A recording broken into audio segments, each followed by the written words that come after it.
Bonjour Julien Poitillard, bienvenue. Bonjour. Vous êtes directeur délégué à l'environnement et à la RSE du groupe SANEF qui exploite plus de 1800 km d'autoroutes, principalement Normandie, le nord et l'est de la France. Tiens, c'est une question de curieux, c'est combien de véhicules chaque année sur vos autoroutes? Alors, chaque année, on voit passer 30 millions de clients différents. 30 millions de clients différents. Alors, je ne sais pas, ce n'est pas une colle, mais la part de l'électrique, vous la voyez fortement augmenter, mais comment vous pouvez l'évaluer? Est-ce que vous pouvez l'évaluer?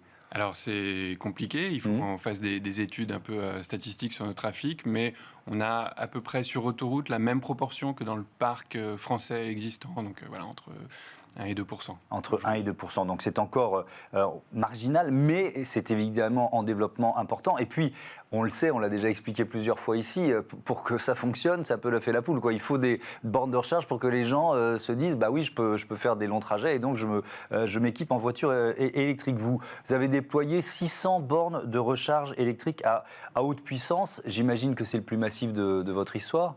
Pas eu plus gros. C'est sûr. Sans hésiter. C'est sûr, et c'est venu assez vite, en fait. Il y a eu vraiment une bascule au moment du confinement, au début de la crise Covid, où on a vu d'une part les ventes de véhicules électriques augmenter fortement par rapport aux ventes globales de véhicules, et où on a vu petit à petit ces véhicules arriver sur nos autoroutes également. Et là, on s'est dit qu'il fallait vraiment qu'on passe la seconde en termes d'équipement de bornes, parce que jusqu'à présent, le véhicule électrique, c'était un peu le deuxième véhicule. On avait un vrai véhicule quoi, pour faire les longs trajets, et puis un véhicule électrique avec 50 km d'autonomie pour aller au supermarché ou aller chercher les enfants.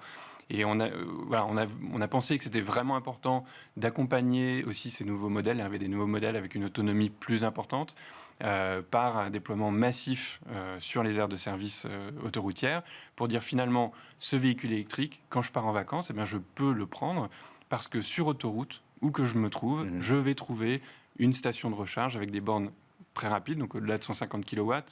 Oui, alors ça c'est très important. Quand on dit haute puissance, ça veut dire qu'on recharge son véhicule en combien de temps?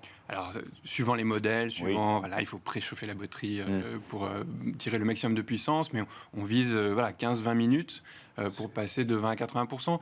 15-20 minutes, quand on s'arrête sur une aire, le temps de se poser, d'aller éventuellement aux toilettes ou de prendre un café. De prendre un café, c'est à peu près le temps qu'on y passe. D'accord. Donc 600 bornes de recharge électrique, elles sont déployées où? Dans les stations-service existantes? Quel choix vous avez fait? Alors oui, même 15-20 minutes, on a quand même envie s'il pleut, d'être à l'abri et d'avoir quelques services. Donc on a positionné ces aires sur les aires de service, donc à côté de la station pétrole, carburant liquide, vous avez des stations de recharge avec 4, 8, 12 ou 16 bornes. Donc aujourd'hui, on a un équipement qui est vraiment massif, qui est très largement au-dessus des besoins aujourd'hui. On l'a dit, 2% des véhicules. Alors, suivant les axes, on remarque déjà que il y a des stations qui sont assez sollicitées. On gère notamment l'A1 entre Paris et Lille, avec beaucoup de Belges, de Néerlandais qui sont plus équipés en électrique que nous. Et donc ces stations, elles commencent déjà à trouver leur clientèle très largement. Alors, ce sont les partenaires classiques de, je ne sais pas, je vais citer Total Energy, Elf, Esso, BP, pour n'oublier personne, qui sont à vos côtés là-dedans ou Alors oui, en fait, il y a 2 ans, on s'est dit, ce qu'on veut, c'est surtout ne pas avoir de zone blanche. On ne veut pas que dire à nos clients, vous arrêtez sur une aire, il y aura peut-être de la recharge ou peut-être pas, si vous avez de la chance. Non, quand vous arrêtez sur une aire de service chez nous, il y a de la recharge électrique de forte puissance. Donc on a fait un appel d'offres et on a retenu 3 partenaires, donc Total Energy, Engie et Fastned, qui sont, Total Energy qui est installé sur nos aires de service depuis longtemps, Engie que tout le monde connaît bien, Fastned qui est un petit peu moins connu, qui est vraiment un opérateur purement de bornes de recharge rapide. Néerlandais d'origine? Néerlandais d'origine, très implanté dans le Benelux et qui s'implante de plus en plus en France. Ça représente quel investissement? Alors, c'est un investissement qui a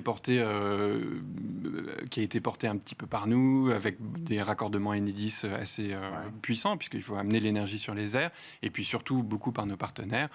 En gros, ça fait une 60aine de millions pour notre réseau, qui ont pu être déployés en une année quasiment. Ça a été beaucoup de concentration, beaucoup de travaux à la fois chez nous et nos partenaires. C'est aussi le modèle concessif qui permet de déployer ces 60 millions comme ça en un an.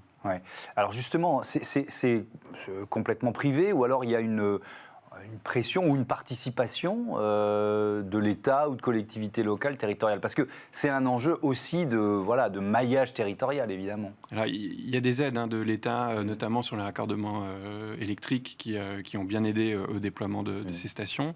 Et après, sur le reste de l'investissement, les bornes et puis l'électricité qui est distribuée, on est vraiment sur un modèle concessif. Donc ces partenaires-là vont exploiter pendant une quinzaine d'années ces stations et vont se rémunérer avec le paiement des recharges. Pour localiser ces bornes, vous proposez, il y a une application mobile qui est liée au service, je crois, Beep & Go, c'est ça? C'est quoi ce service? Alors Beep & Go, c'est notre filiale qui distribue les badges de télépéage et qui, dans son appli, a intégré la localisation des bornes, le fait de pouvoir payer avec l'application. Parfois, le paiement est un peu...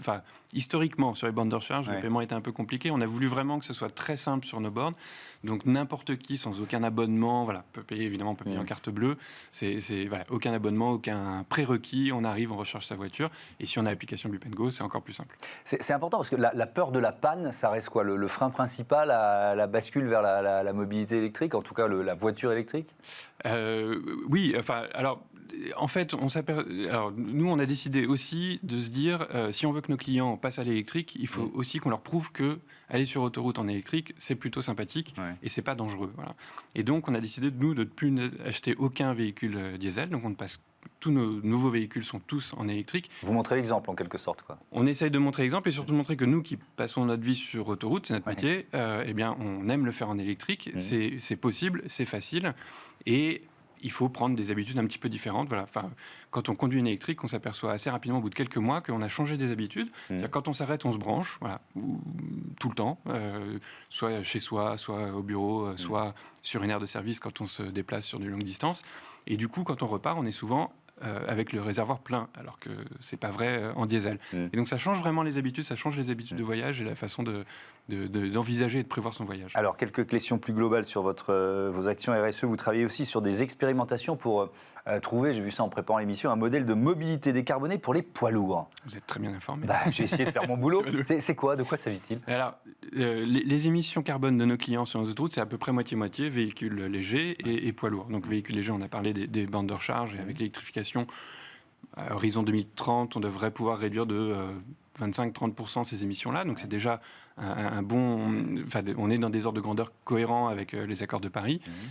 Pour les poids lourds, on sent que ça se cherche un peu plus. Donc nous, on a décidé de travailler notamment sur une solution avec Engie et Seva Logistics de points relais, de terminaux où les camions électriques, les tracteurs électriques peuvent s'échanger la marchandise pour se recharger alors que la marchandise continue à avancer. Voilà, donc alors, c'est un peu complexe, mais ça a plusieurs avantages. Ça permet à la marchandise de ne plus s'arrêter, alors même qu'elle est tractée par un tracteur électrique ou hydrogène, bas carbone en tout cas. Ça permet aussi au chauffeur de faire des trajets moins longs. C'est-à-dire qu'il fait plutôt des navettes et donc il peut rentrer chez lui le soir. Et la pénurie de chauffeurs est assez importante en Europe, donc on adresse aussi ce sujet-là. Et puis surtout, ça permet de décarboner le transport longue distance, ce qui est aujourd'hui encore un peu le Graal, parce que les autonomies des tracteurs électriques sont encore assez limitées. Bon, c'est encore très expérimental, ça. C'est très expérimental, on est vraiment dans la réflexion. Mais c'est assez prometteur. Oui, c'est bien de se projeter. Ce qui est moins expérimental, c'est le covoiturage, même si on voudrait qu'il soit un peu plus développé. Là aussi, qu'est-ce que vous avez mis en place pour démultiplier le covoiturage? Alors, pour le covoiturage, ça, c'est aussi assez facile à comprendre. S'il y a deux personnes qui prennent une seule voiture au lieu de deux voitures, on divise par deux les émissions de carbone. Si en plus c'est une voiture électrique, c'est encore mieux.